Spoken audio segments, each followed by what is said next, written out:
I have the pleasure tonight to not only have one person, but two people.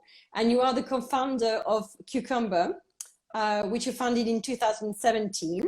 And you told me that you met through your children about 20 years ago and have been friends ever since. So it sounds like an amazing friendship story. You've got different background. Eileen? Yeah. I don't know. That's you, okay. So Eileen, you have, your background is more in fine art, and you work for Nicole Farry and helped set up the Nicole Farry menswear. You also started a successful bespoke accessory business before Cucumber. Was Nancy, you worked in advertising, Saatchi and Saatchi, then in various charitable roles before Cucumber. That's right. So I got it right. Yeah, thank you. Fun.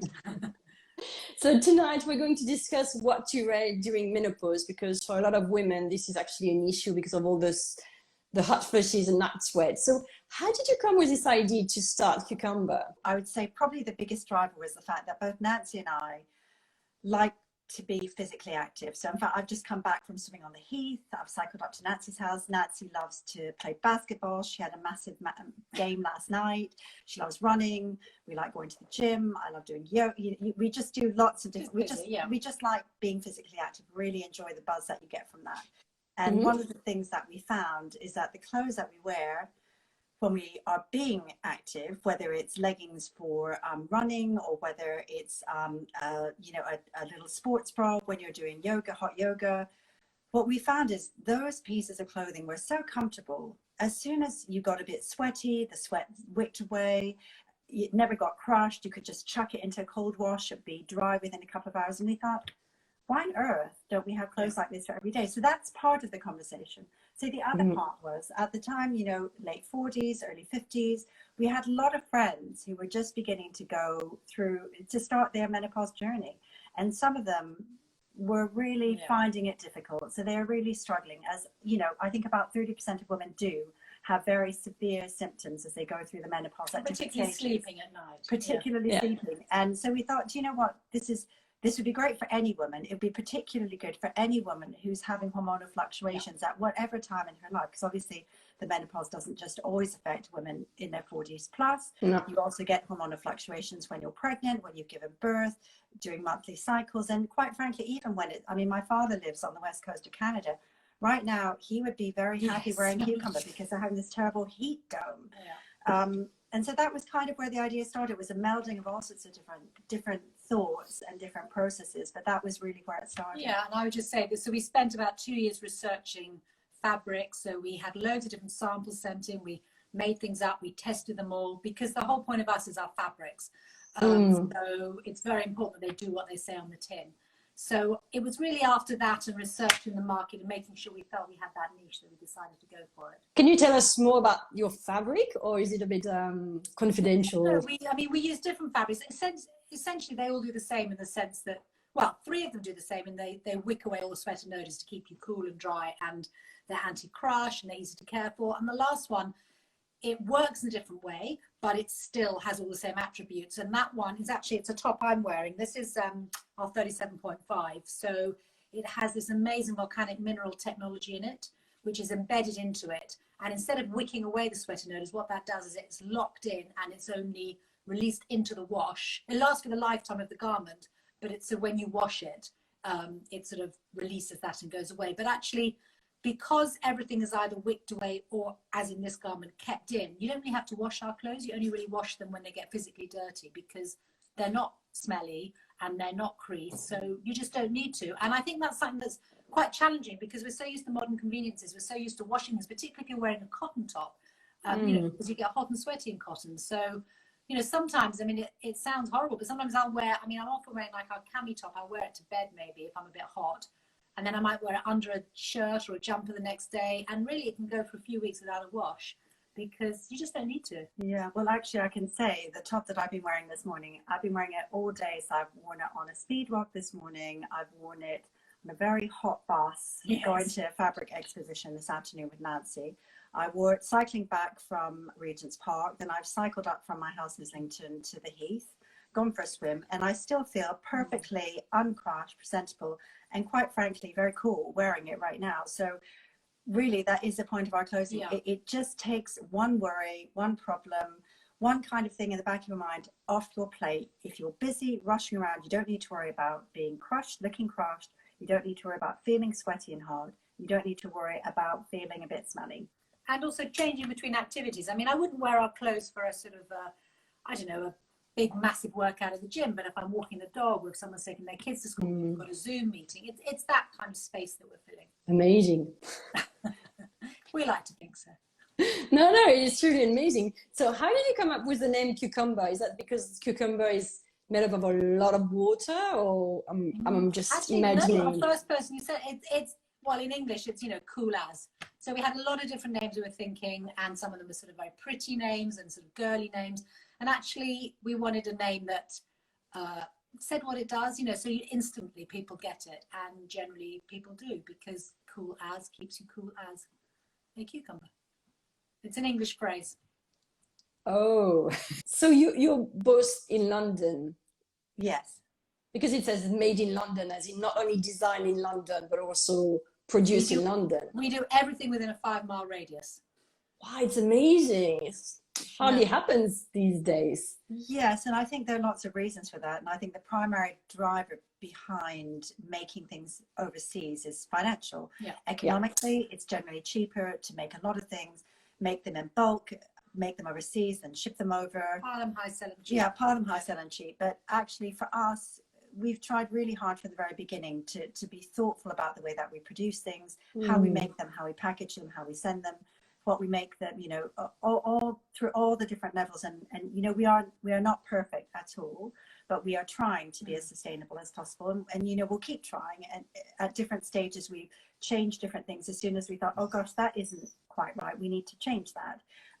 And because we're quite small, we can be very active. So making everything in a 5-mile radius, we start with designing it, then we have to sample it, then we have to grade it, then we produce it, then we have to warehouse it, and then we have to send it out. And all of that is done within a 5-mile radius. And obviously that saves on things like, you know, carbon emissions in terms of transport, saves on in all sorts of ways. But it's also very nice to be supporting our local economy. Yeah.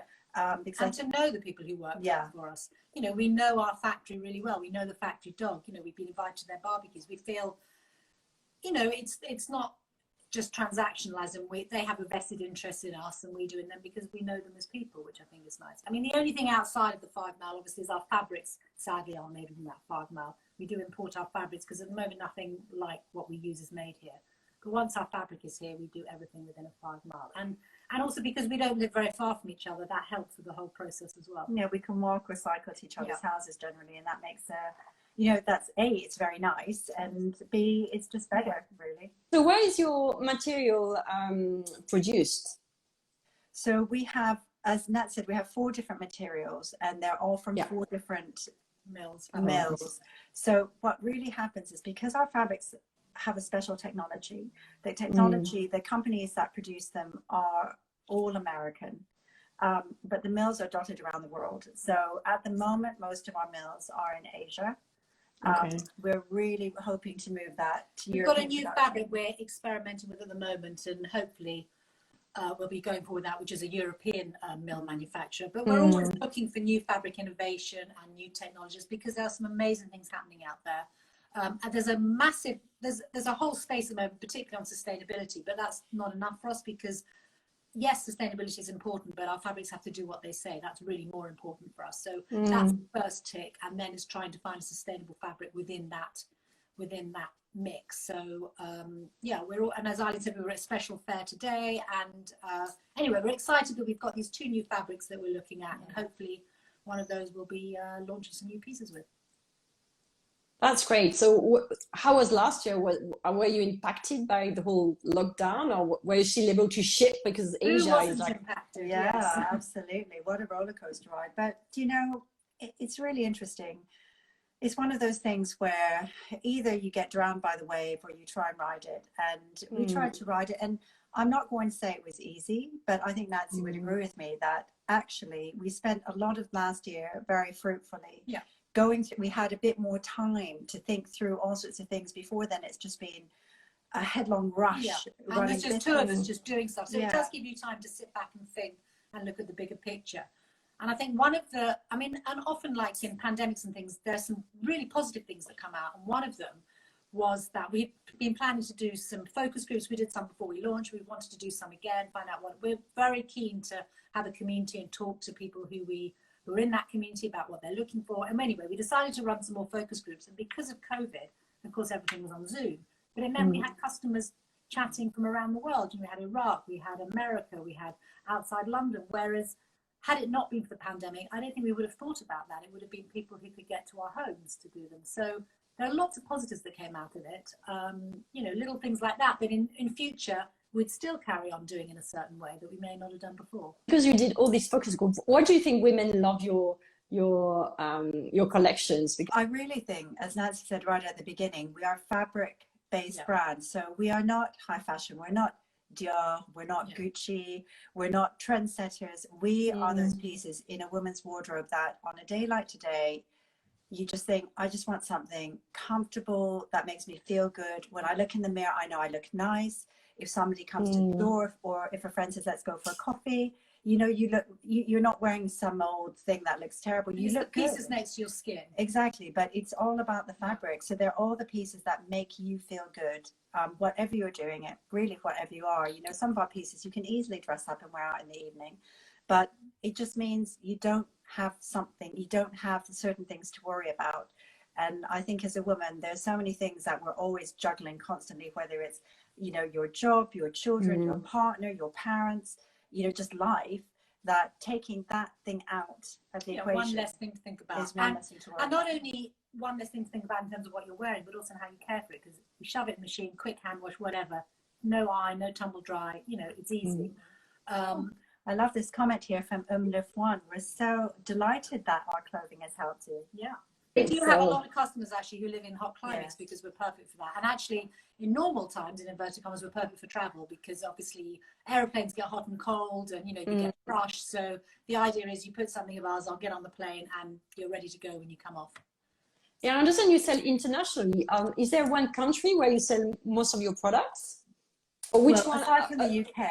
Aside from the UK, yes. Yeah, probably the States. We've sold a lot to America. And also quite a lot to Australia and New Zealand, actually. Yes. I mean, we tend to sell to English-speaking countries, mainly because we don't do any global paid advertising at all.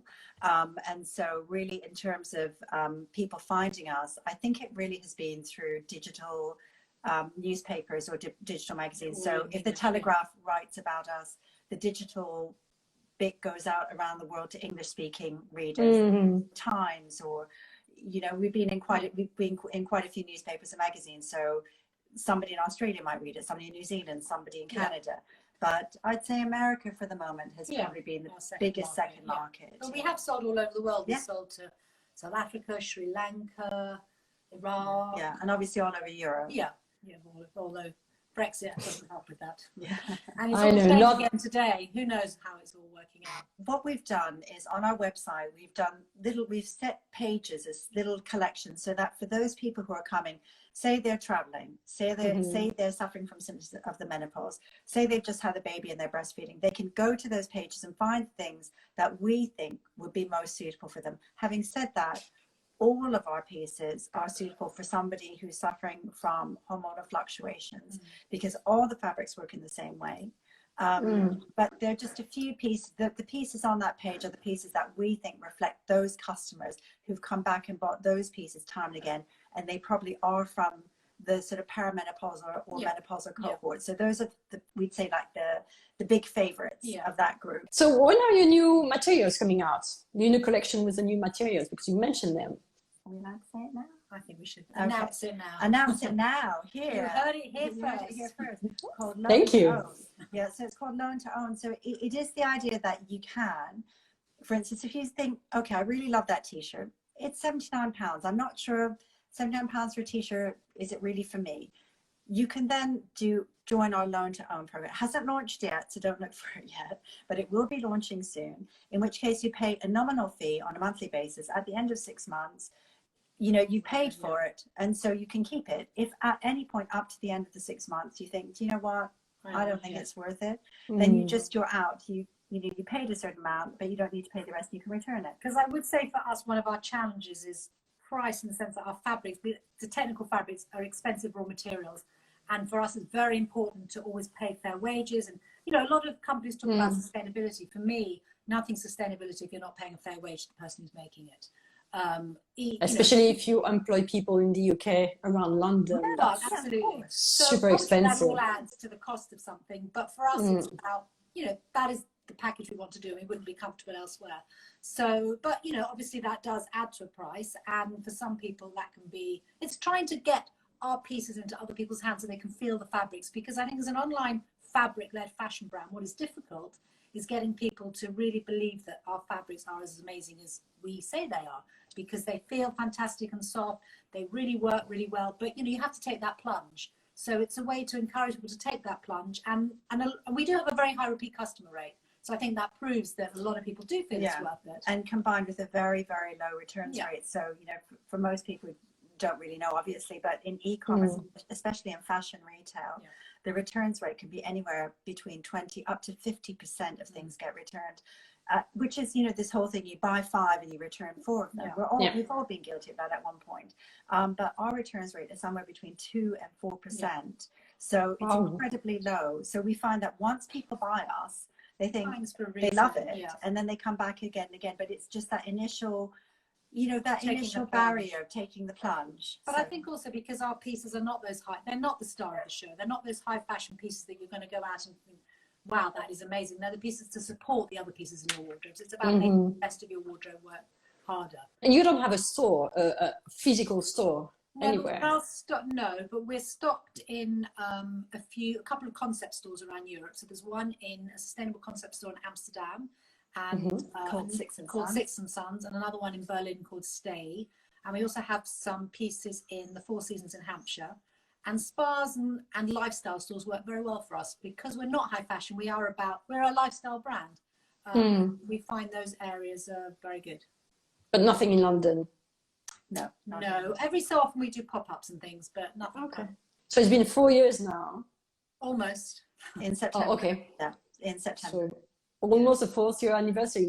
What did your friends say about, you know, bringing this new garments, pieces of clothing, you know, for them, to help them? They loved it. They bought it. Yeah. Well, I think actually, we're lucky to have great friends who've been, along with our families, incredibly supportive. And, you know, a business can't rely just on friends and family for ages. But at the beginning, it's an important part of launching a business. And certainly for the first, well, even now they're very supportive. But for the first, 6 months to a year, it was great having all that fantastic support. Then obviously as you grow, then you have to grow your audience, and your customer base has grown immensely, which has been amazing. What you're doing is absolutely amazing. I'm truly blown away. You could wear them in any season. Do you actually have collections in terms of, I don't know, design or colors? How does it work? Because we don't really work on traditional lines. Partly, so you know, a lot of fashion houses will have their spring, summer, autumn, winter. We tend to bring out collections when either we find a fantastic new fabric that we want to do something in, or if we feel there's a piece missing and we'd like to do a new kind of top or something. Just as and when, really. There's not really any format we're following, because we are, you know, we make things that we hope people want to wear for a very long time. And as we keep saying, they're not of high fashion. So you might, you know, I might wear this top, I'm wearing it with jeans now, but maybe in 2 years' time I'd be wearing with something that's, I don't know, some completely different kind of fashion thing. But this top would be the same. It's the way you accessorize it. And our clothes are very multifunctional. So that's really the point of them. It's how you wear them and what you wear them with to bring them up to date. You know, we call our clothing seasonless because we did one fabric which was slightly heavier. Yeah. But true. Really most of our pieces can be worn in the summer, particularly in a temperate climate like, you know, England. You can wear them in the winter, you can wear them in the summer. And then, you know, it's the same season.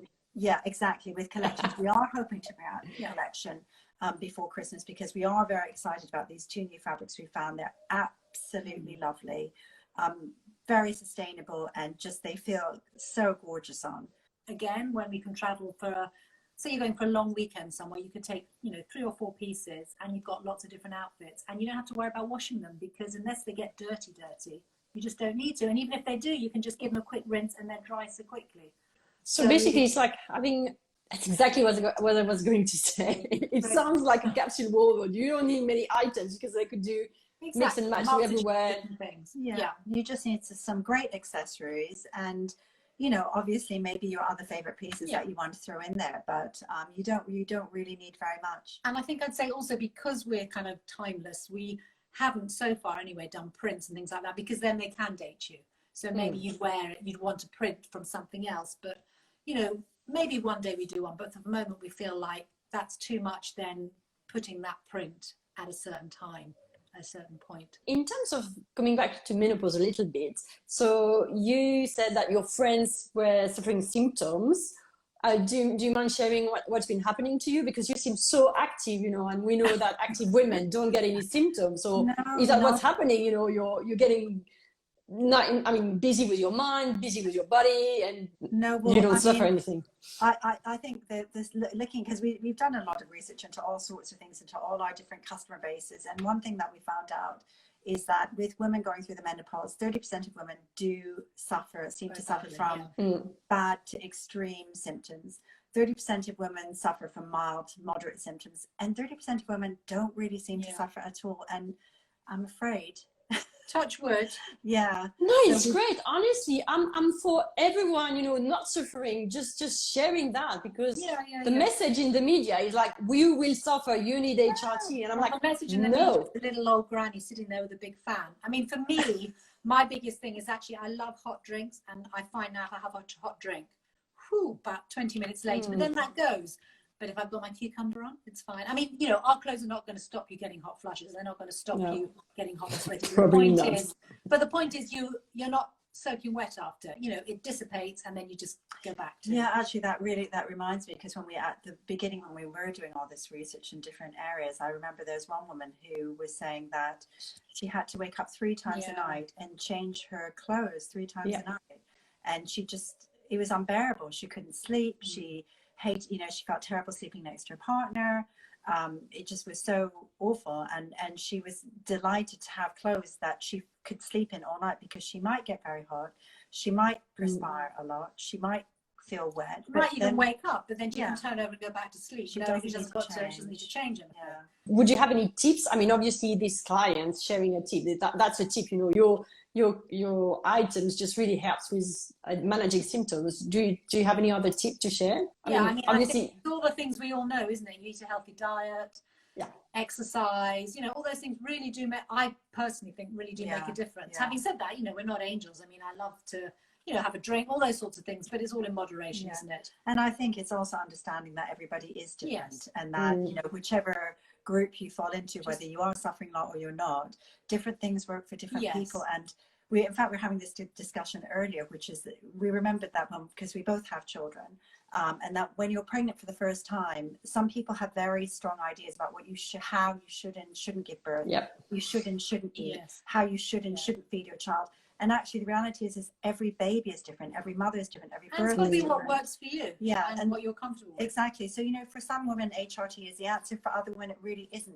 whether it's because of their personal beliefs or because they have medical conditioning that precludes using HRT. For some women, having herbal concoctions will help. And I think it's just having an open mind, experimenting, seeing what works. But I totally agree with Nancy that having physical exercise is a type of meditation, and I always find it helps, no matter what space I'm in. If I'm feeling up, down, if I'm feeling tired, actually generally if I can just get even a walk in, I will always feel better. But it's weird, isn't it? Because you're exhausted, the last thing you think you want is exercise, but actually it's the best thing. Fresh air, outside, green space, and eating healthily, and looking at your diet, because I do think diet really affects all aspects of your body. And and we can all afford to eat a little bit better, really, in terms of just making good choices. It's what we call the 80-20 rule. If 80% of the time you're eating things that are good for you, well, 20% of the time have that piece of cake. It's good for your soul. And that glass of wine. Who do you think I should interview next with regards to helping women going through the menopause? We think we have a good tip, actually. Somebody who interviewed us a few weeks ago, really lovely lady who has a fantastic brand called Rebecca Brown. Her name is Rebecca Brown, and she has a brand called M Powder, And M Powder is something that she created herself, which is a powder. It's a supplement that is it is specifically made for women who are going through the perimenopause or menopause. And I can say she is her own best advertiser. Yeah, she looks great. Yeah, she's an incredibly healthy, lovely looking woman. Very warm, very sunny, very passionate about what she does. I think she'd be a great fit. I just want to remind our listener that they want to buy your products. It's cucumberclothing.com. And soon there will be this special service that you're offering. Do you have a date where they could look? Is it going to be the same website, or is it going to be a different website? It will be on the same website. I would say by the end of the month. And if they want to get hold of you, what's the best way? So the other thing is, we always answer all emails, and we love hearing from different people if there's something they specifically want to ask us. So if people want to email us at info, one of us will always get back to you. We're always happy to help with, I don't know, if people have got questions, anything. We're always happy to answer. Thank you so much for joining me tonight. It was a pleasure to have you and to understand more about your brand and your services. So that's amazing. Thank you. Well, thank you. I'll just squeeze one last thing in, which if people do visit our website, just to let them know that if they sign up to email, they get 10% off their first order. So that's all. And we do free global delivery and free returns in the UK. So that's all things to bear in mind. Great. Well, thank you. Have a nice evening. Thanks so much. Take care. Bye now. Bye.